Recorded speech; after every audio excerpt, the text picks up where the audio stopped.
Bienvenue sur Apprendre ou pas, le podcast décousu de fil blanc qui parle des apprentissages de la vie.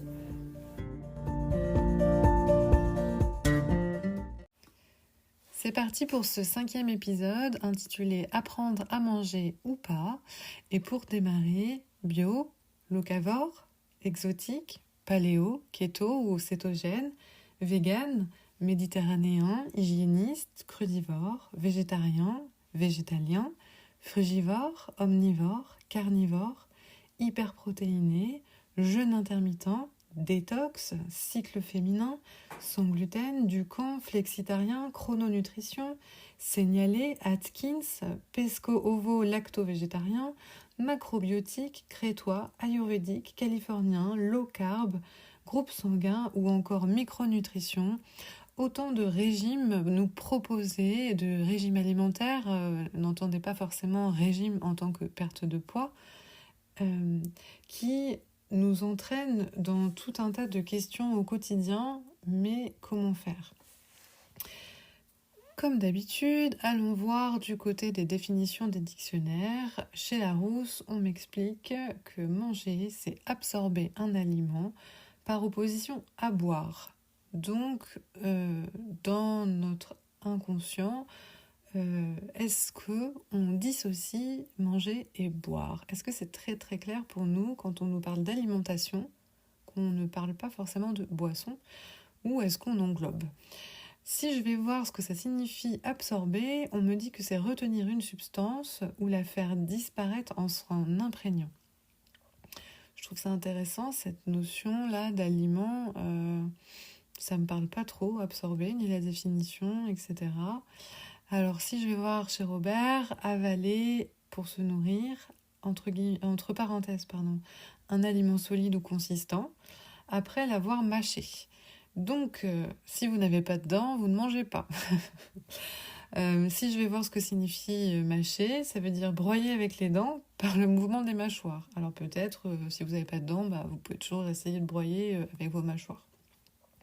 Si on va voir du côté du littré, c'est mâcher et avaler quelques aliments, donc qui ne spécifie pas la consistance justement ou le type d'aliment. Est-ce que c'est un lieu commun, ce qu'est un aliment, on verra ensuite. Et mâcher, on en revient à ce travail de mâchoire et peut-être qu'on aura l'occasion d'en reparler par la suite. Donc si je me fie à ces informations-là du dictionnaire, donc finalement quand je nais, je ne vais pas manger tout de suite. Et pourtant, on parle de repas de bébé, etc. Quand on parle de l'allaitement par exemple, ou de la fourniture de préparation pour nourrissons. Donc qu'est-ce qui se passe à partir de quand on apprend à manger ? Est-ce que vous considérez que le fait qu'un nourrisson boive du lait, ça entre dans cette notion de manger ? Là, si on s'en tient aux définitions du dictionnaire, en réalité, il s'agirait de boire. Donc, est-ce qu'une boisson peut être considérée comme étant un repas ? Et qu'est-ce que ça veut dire dans ce cas-là ? Une alimentation, un régime alimentaire, puisqu'on voit qu'il y a quand même cette dissociation du mâcher-boire. Admettons, partons sur le lieu commun, manger, c'est à la fois mâcher un aliment solide et l'avaler, potentiellement le digérer, si on a cette fonction à dispo. Et également, incluons le boire et les boissons. Ce sera plus facile pour expliquer la suite de mon propos et pour nous de visualiser l'ensemble du régime alimentaire. Je ne sais pas où vous en êtes, vous, dans ces réflexions sur votre alimentation. Est-ce que même ce sont des réflexions dans votre quotidien, ce que vous ingérez, ce que vous mettez à l'intérieur de votre corps, ce que vous fournissez à digérer à votre système digestif ? Moi, ce que je ressens, c'est quand même beaucoup de perte de sens sur ces dernières années, de se sentir complètement perdu et incapable de s'orienter parmi toutes ces propositions que j'ai pu citer au départ. Et pour faire la blague, à quel sein se vouer, à part quand on est nourrisson, c'est peut-être un peu compliqué. Bref, Dans mes dernières années de vie, j'ai complètement changé mon alimentation. Je suis passée par tout un tas d'expérimentations vraiment dans cette quête de bonne santé. Et peut-être qu'on aura l'occasion de se re-questionner sur ce qu'est la santé un peu plus tard. Je vais me concentrer sur le manger. Donc pour les nourrissons, on a cette notion de l'allaitement et ça c'est aujourd'hui largement prouvé par des milliers d'études, etc., que l'allaitement c'est l'alimentation idéale, optimale pour un nourrisson, puisque ça va le protéger d'un certain nombre de pathologies, puisque ça va forger un bon système digestif, un bon système immunitaire, un bon développement cognitif et une bonne relation avec sa maman, à condition qu'elle passe plus de temps à le regarder dans les yeux que sur son téléphone. Parole de maman qui a allaité pendant très longtemps, c'est pas toujours aussi simple qu'on le croit. Et donc, bébé va grandir et on va passer à la diversification. Donc, je vais me griller là maintenant tout de suite. Pour moi, les recommandations du PNNS aujourd'hui, c'est un guide vers la non-santé plus que vers la pleine santé. Mais bon, c'est ainsi. Chacun, là, je pense, aujourd'hui, dans les années qu'on vit, avec toute l'information accessible, d'aller à un moment s'informer, voire se former. Et pour moi, la première des choses, c'est pas tant d'aller découvrir le contenu des régimes et l'espèce de tronc commun qu'on vous fournit comme ça, tout cuit, pour faire la blague pour mes amis crudivores qui peut-être m'écoutent, mais de s'informer sur comment vous fonctionnez. Est-ce que vous connaissez votre corps? Est-ce que vous connaissez la fonction de la bouche, de la salive, de votre œsophage, de votre estomac, de votre intestin, de votre côlon, etc., etc. Est-ce que vous connaissez les mécanismes qui sont en jeu? Je ne vais pas vous faire un cours de physio là aujourd'hui, il y en aurait pour des heures, mais je vous invite véritablement à aller vous intéresser à votre physiologie, à savoir quelle est la fonction de base du corps. Pour ceux que ça intéresse et qui ont envie d'avoir accès à une information de qualité didactique, je vous recommande vivement les playlists sur ce système-là digestif, et puis il y en a aussi d'autres sur d'autres sujets, notamment le système nerveux et autres, de la chaîne Vérisme Télé de Pierre Dufraisse, qui est vraiment pour moi un outil de pédagogie excellent. Il est drôle, il donne des informations très précises, parfois très techniques, et ça passe. Je reviens à ma notion de diversification. Aujourd'hui, pour les parents, en fonction de la façon dont eux-mêmes s'alimentent, ils vont conditionner toute la vie de l'enfant. Si à un moment, je suis dans moi-même une relation à la nourriture qui est compliquée, si je mange une catégorie d'aliments et puis que je rejette complètement une autre catégorie d'aliments, si mes placards sont remplis de fruits et légumes ou de produits transformés, je n'éduque pas mes enfants à l'alimentation, je ne m'éduque pas moi-même à l'alimentation de la même façon. Est-ce que, encore une fois, je parle toujours de cette notion de conscience. Est-ce que j'ai conscience de ce que je mets à l'intérieur de moi? Est-ce que je sais comment je fonctionne? Au-delà de la qualité des aliments que vous achetez, il y a vraiment cette notion-là. À un moment, est-ce que je sais ce que j'avale? Et je vous recommanderais des livres sur la diversification alimentaire aux éditions La Plage, qui sont vraiment chouettes. Je ne me rappelle plus du nom de l'autrice. Je me rappelle l'avoir offert à quelques amis qui devenaient parents et qui se posaient la question. Et justement, il y a cette, là pour le coup, information physiologique qui est bien expliquée et qui vraiment guide le parent sur comment il peut mettre ça en place. Moi, j'aime cette diversification menée par l'enfant parce que il va pouvoir être dans une expérimentation sensorielle. Il va pouvoir tenir son aliment dans sa main. Il va pouvoir manger quelque chose de solide. On parlait de ça tout à l'heure. Un aliment solide ou consistant. Donner de la purée à un bébé, c'est sympa. Ça nous donne ce sentiment d'être un parent accompli parce qu'on fait quelque chose pour notre enfant. Mais l'éducation au goût, en réalité, vous mangez souvent complètement liquide ou purée. Je connais pas beaucoup d'adultes, ou alors je ne fais pas vraiment attention, qui mangent de la purée toute la journée. Ça n'existe pas. On mange solide la plupart du temps. Et j'aurais tendance à préférer suggérer à un enfant un bout de courgette ou un bout de carotte qui puisse mâchouiller, croquer, etc., plutôt qu'un morceau de pain, parce que en termes de développement du goût, des papilles, etc., de l'expérience sensorielle, il se passe nettement plus de choses. Même si les bébés adorent patouiller, je peux y arriver, patouiller dans la moelle du pain, dans la mie là, qui devient toute gluante de salive. Vous voyez de quoi je parle, et après il vous le donne dans la main. Bref. Donc l'avantage également de la diversification menée par l'enfant, de mon point de vue, c'est d'éviter les néophobies alimentaires, où la découverte d'un aliment peut être assez anxiogène pour les bébés. Si à un moment vous leur mettez plein d'aliments à disposition, ils vont aller par curiosité explorer, et ils vont éviter de se dire non, ça j'ai pas envie, ça me dit rien. Alors bien entendu, si vous faites une grosse grimace à chaque fois qu'il met un légume vers sa bouche, peut-être qu'il va se dire qu'il y a un danger à mettre un légume vers sa bouche. Est-ce que vous êtes déjà posé la question de la tête que vous faites quand vos enfants mangent ?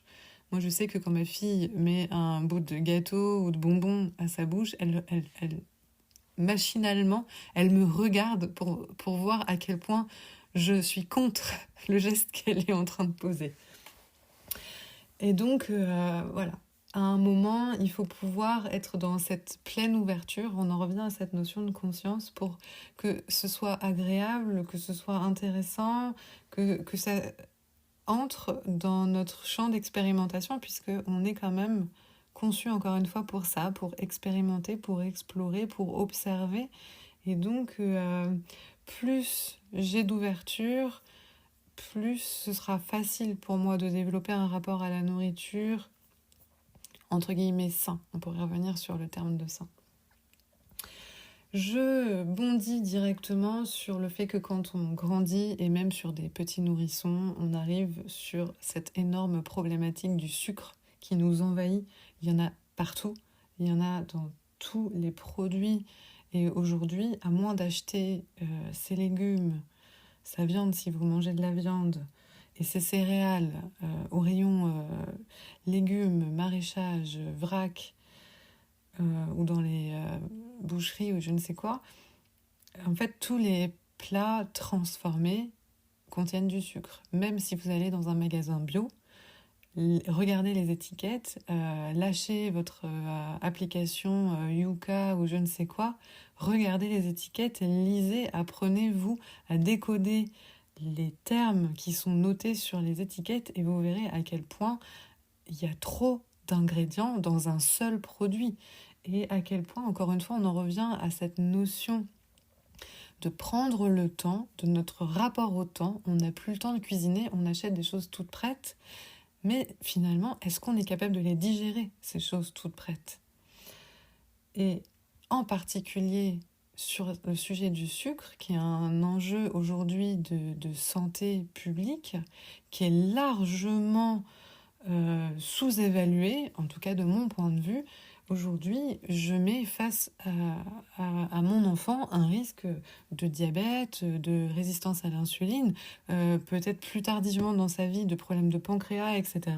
Sans parler de tout ce qui va être des cancers digestifs et qui commencent par des choses, entre guillemets, qui nous paraissent pas très très graves, des petits maux d'estomac par-ci par-là, des constipations, tant que ça dure pas trop longtemps, c'est pas grave, ou des diarrhées, etc. Mais en réalité qui sont des dysbioses, donc un dérèglement du système digestif au niveau intestinal, pour tout ce qui est assimilation de vitamines, de minéraux, etc., qui font qu'on va tomber sur des dysbioses colossales qui vont créer en fait des allergies, encore une fois, des cancers. Pour les femmes là, qui, comme moi, arrivent dans les années de quarantaine, en fait, des gros problèmes hormonaux, parce qu'à un moment, le système digestif il est tellement impacté par toute cette nourriture qui n'est pas forcément adaptée à sa constitution, font qu'on développe des problèmes qui apparaissent anodins jusqu'à ce qu'on en développe un cancer. Alors je ne cherche pas à faire peur, je ne cherche pas à transmettre un discours angoissant, etc. Mais c'est des sujets qui sont importants de nos jours. Et encore une fois, il y a énormément de littérature qui sort sur ces sujets de la santé de l'intestin, sur la nécessité d'être attentif à sa physiologie au niveau du système digestif. Si je reprends le sujet du sucre, le sucre, il n'a pas un impact uniquement que sur mon système digestif. Il va avoir un impact sur tous mes organes, sur la quantité de sucre qui circule dans mon sang et qui est directement liée à tout mon corps. Donc je vais impacter l'ensemble des cellules de mon corps en étant chargée de sucre. On sait également que ça a un impact directement sur l'humeur, sur les émotions et également sur la cognition, puisque ça vient impacter nos neurones. Donc posez-vous la question, faites un jeu si vous voulez, notez dans une semaine toutes les choses que vous mangez et constatez à quel point notre alimentation aujourd'hui, elle est un vrai sujet en réalité. Si on commence à ouvrir un peu plus les yeux, à porter notre attention pour pouvoir gagner en conscience. Et encore une fois, je n'ai pas forcément l'envie d'être angoissante, mais ça me semble important. Là, on est en train d'apprendre à manger sur ce sujet. Et bien, comment j'apprends à manger ? De quoi j'ai besoin comme information pour manger ? Si je reprends également sur ces sujets-là, je vais avoir tous les produits transformés. Je vous invite à aller consulter sur ces sujets-là les travaux d'Anthony Fardet qui sont très intéressants et justement qui montrent à quel point les produits transformés aujourd'hui, c'est un enjeu de santé publique aussi qui est largement sous-médiatisé et pourtant qui est quand même très impactant sur notre vie, notre quotidien. Pas seulement du point de vue de nous, êtres qui mangeons et qui digérons, mais aussi sur nous en tant que citoyens, en tant que consommateurs, puisque en fait, encore une fois, un petit peu comme ce que j'évoquais dans la vidéo sur la marche, nos usages font les propositions. Et donc, si nous n'utilisons plus qu'un usage de consommateur qui ne veut plus cuisiner, qui ne veut que des plats transformés, alors à quel moment on arrivera à avoir des matières premières de qualité ? Est-ce que vous savez d'où viennent les matières premières qui sont dans vos plats ? Est-ce que vous savez d'où ça vient ? Est-ce que vous vous êtes posé la question ? Est-ce que ça vient de France ? Est-ce que ça vient de Chine ? Est-ce que ça vient d'Europe ? Est-ce que ça vient d'Amérique ? On ne sait pas. Ce n'est pas noté sur le papier. Allez regarder. Ça ne vous dit pas si votre légume il a été cultivé en Espagne ou en Chine. Alors que si je vais au marché ou si je vais chez mon producteur directement, mon maraîcher, etc., alors j'ai déjà peut-être plus d'informations sur comment a été conçue ma nourriture. Alors le summum du summum, c'est cultiver son propre jardin, une petite dédicace à Voltaire, pour ceux qui ont la référence. Et là, pour le coup, d'être dans cette notion super consciente, pour les amis jardiniers qui sont ici, d'avoir les mains dans la terre, d'être connecté à l'énergie de la terre, de savoir que quand je cultive mes propres légumes, mes propres céréales, si vous en faites, j'en connais, vous êtes en pleine possession d'un vrai pouvoir. Alors après, ça prendra du temps et parfois, on n'aura pas les résultats escomptés. C'est aussi ça le risque. Si je continue, il y a un autre enjeu qui me semble important de soulever par rapport à notre rapport à la nourriture, c'est les troubles alimentaires. Et encore bien souvent, ça va être constitutif de notre enfance, de notre rapport à la nourriture dans notre enfance, de notre rapport au monde dans l'enfance, puisque souvent les TCA, troubles alimentaires, se développent parce que notre rapport au monde est très violent et on cherche un moyen d'atténuer cette violence. Et donc la compulsion alimentaire, elle a aussi cette fonction-là en fait. À un moment, essayer de rééquilibrer quelque chose, alors d'une manière très désagréable, d'une manière parfois dangereuse, si vous souffrez d'anorexie ou d'hyperphagie ou des choses comme ça. Enfin, clairement, là, pour le coup, on a une action très rapide sur la détérioration des conditions de vie. Et à quel point, à un moment, je reviens sur cette notion de conscience.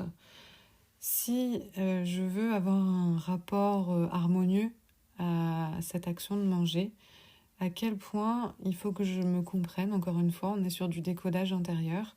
Qu'est-ce qui se joue en moi quand je mange? À quel moment de la journée je mange? Est-ce que je mange par convention matin, midi et soir parce qu'on m'a appris à faire ça? Est-ce que je mange quand j'ai faim et donc si je prends par exemple les crudivores, ils vont manger toutes les 2 heures ou des choses comme ça? Et encore, hein, il y a des variations pour chacun. Voilà. À quoi ça tient mon alimentation? Si je m'en réfère à ce que moi j'ai appris aujourd'hui, j'aimerais ajouter une notion sur cette histoire de santé, sur ce rapport sain à moi-même, au monde, à la vie. Ça se développe de plus en plus sur cette notion d'une approche holistique. On n'est pas qu'un être mangeant, hein. On l'a vu hier, on est un être marchand également. Et si je résume tout ce que je perçois de ce que moi j'ai pu apprendre dans mes recherches, dans ma quête du bien manger, il y a l'importance du sommeil et l'importance des temps de repos qui sont essentiels au corps pour pouvoir se mettre dans un mécanisme immunitaire de qualité. Il va y avoir la respiration, puisque la respiration aide à évacuer de la toxine, puisque le poumon est un émonctoire. On va avoir l'hygiène émotionnelle. Est-ce qu'aujourd'hui j'ai une hygiène émotionnelle qui me permet d'éviter d'affoler mes systèmes? Vous irez peut-être rechercher, je n'ai pas l'info pile poil exacte, mais quand on se met en colère, on a un impact directement sur le système nerveux et sur la santé du cœur. En fait, se mettre en colère, ça demande un très très gros effort physiologique au corps.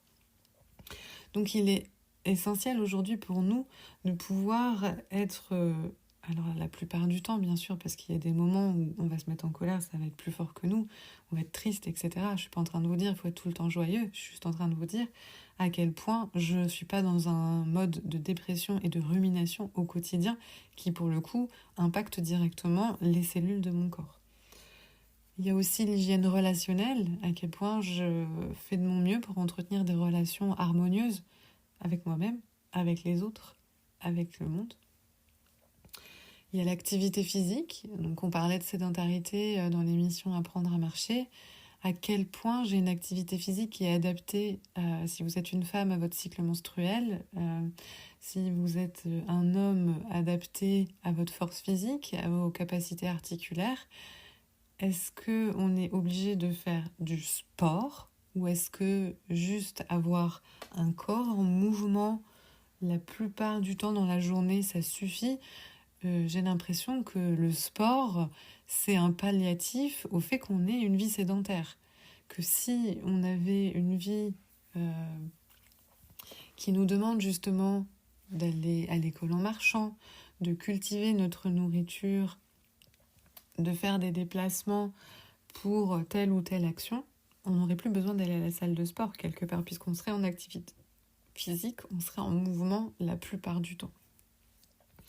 Il y a également l'hormèse, donc cette notion d'hormèse, je ne sais pas si vous la connaissez, que vous pourrez aller découvrir sur Verisme TV également, qui est qu'à un moment, si vous êtes toujours dans une confrontation entre guillemets douce, je ne sais pas vous le dire avec d'autres mots, alors votre corps ne s'adaptera pas à plus. C'est-à-dire que si vous êtes jamais à un moment dans une stimulation du corps à faire des choses qu'il n'a pas l'habitude de faire, alors il perd certaines fonctions. Par exemple, si je n'apprends plus à marcher, si je ne marche plus régulièrement, alors mon corps quelque part va se scléroser, va perdre sa fonction motrice de plus en plus. C'est-à-dire que ça va être de plus en plus compliqué d'avoir un mouvement articulaire fluide au niveau des hanches, des genoux, des chevilles, que mes muscles quelque part vont s'atrophier, que mes fascias vont devenir extrêmement rigides, etc. Donc à un moment, l'hormèse, c'est aller mettre le corps dans une situation qu'il n'a pas l'habitude de vivre pour qu'il puisse se renforcer. Et enfin, l'environnement. Dans quel environnement je vis ? Si je vis dans une surstimulation sensorielle en permanence, trop de bruit, trop de choses à voir, trop de choses à goûter, trop de choses à sentir, en fait, je suis saturée en permanence.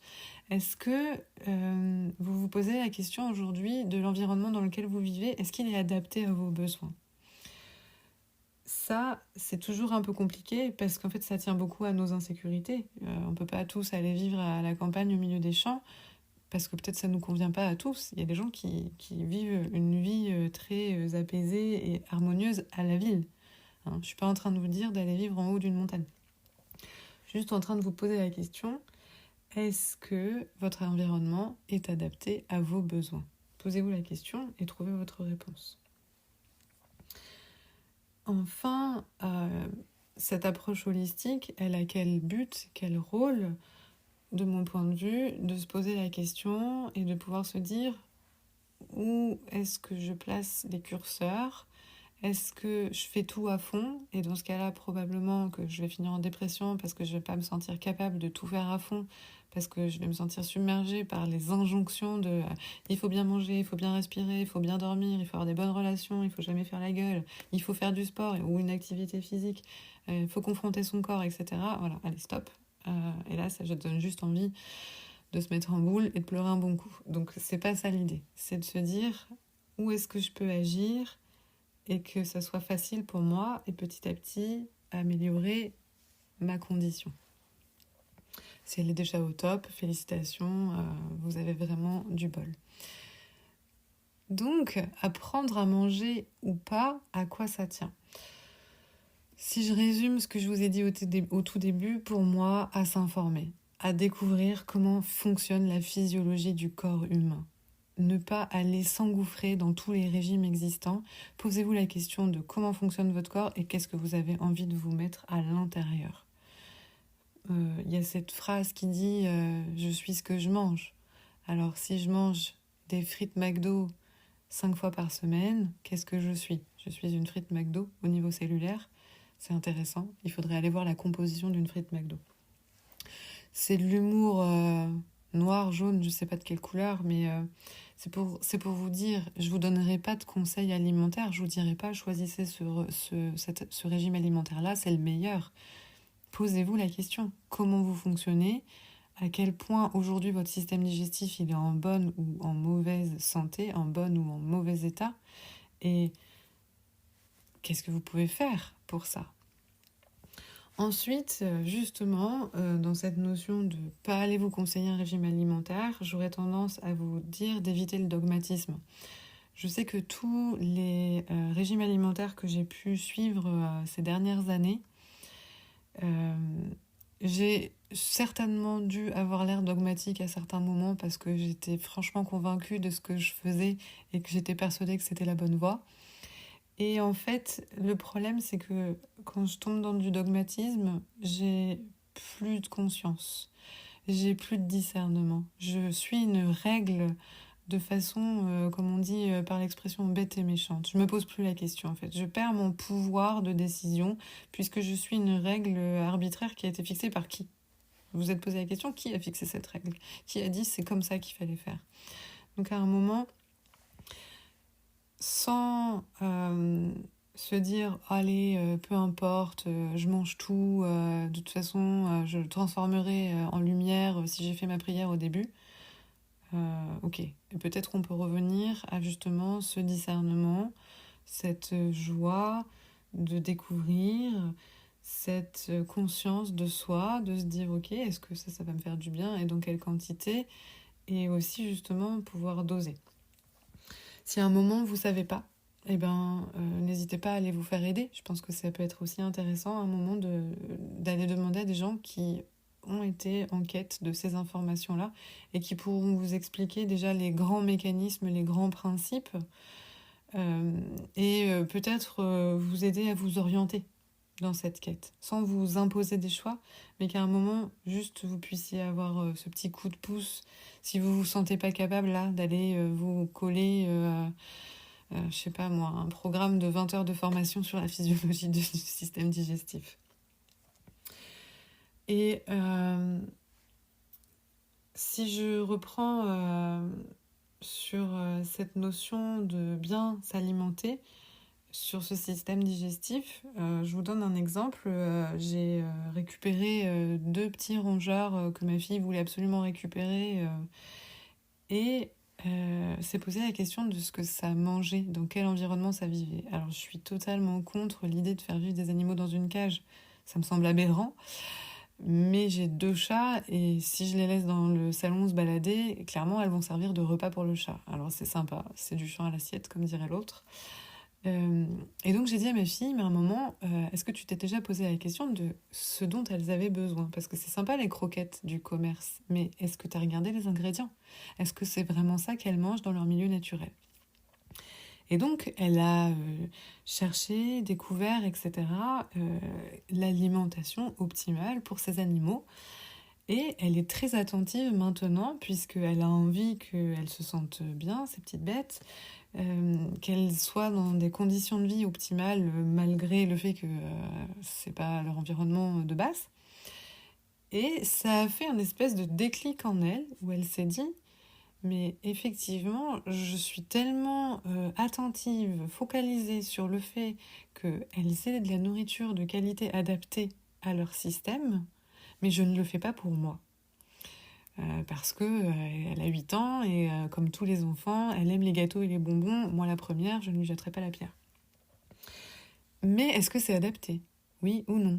Et pourquoi ça existe si c'est pas adapté? Mais comme les croquettes dans les commerces pour les animaux, c'est pas forcément adapté. C'est pas forcément le régime dont ils ont besoin et pourtant c'est ce qu'on nous vend. Alors on en revient à cette question d'usage. À un moment, je choisis un usage qui me semble le plus cohérent selon l'information que j'ai acquise et en fonction de ça, je pose mes choix de consommateur. Ce que j'aimerais aussi intégrer dans cette réflexion, et pour conclure sur ce sujet d'apprendre à manger ou pas, je reviendrai sur cette notion de conscience. Est-ce que quand vous mangez, vous êtes devant la télé, vous êtes devant votre ordinateur, devant votre smartphone? Est-ce que vous êtes tout seul avec vous-même et que vous faites une prière de gratitude? Est-ce que vous êtes à table avec du bruit, des gens qui s'engueulent, qui parlent de politique et ça vous tord le ventre? À savoir, hein, encore une fois, on ne digère pas si on est stressé. De choisir en conscience les aliments que vous voulez manger.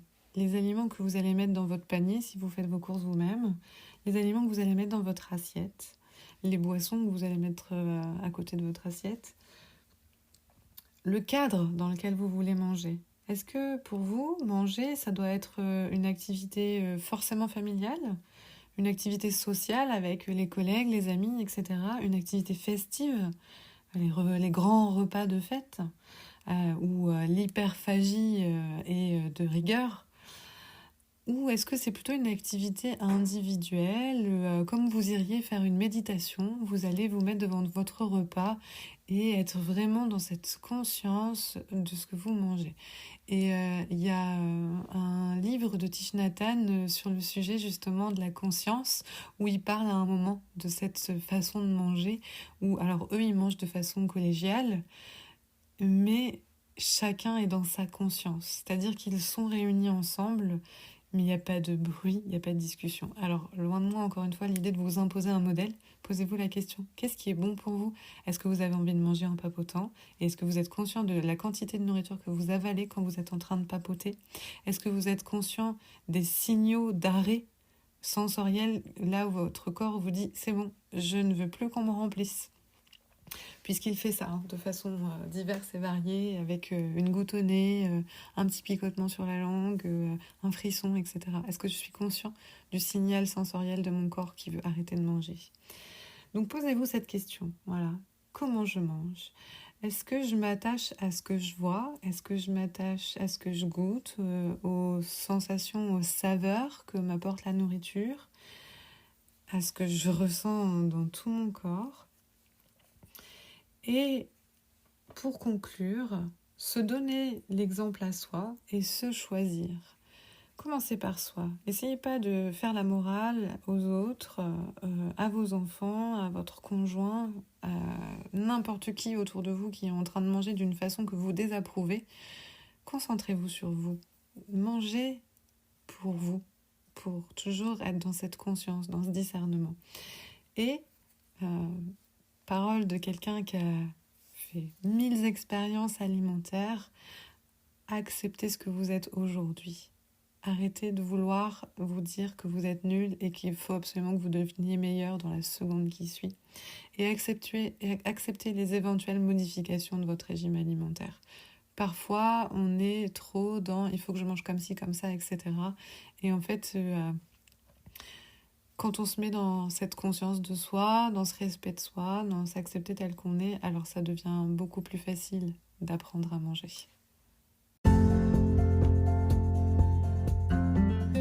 Merci pour votre écoute, j'espère que vous vous posez plein de questions et que vous avez trouvé vos propres réponses. N'hésitez pas à envoyer des suggestions de thèmes ou des commentaires et à bientôt pour un prochain épisode ou pas.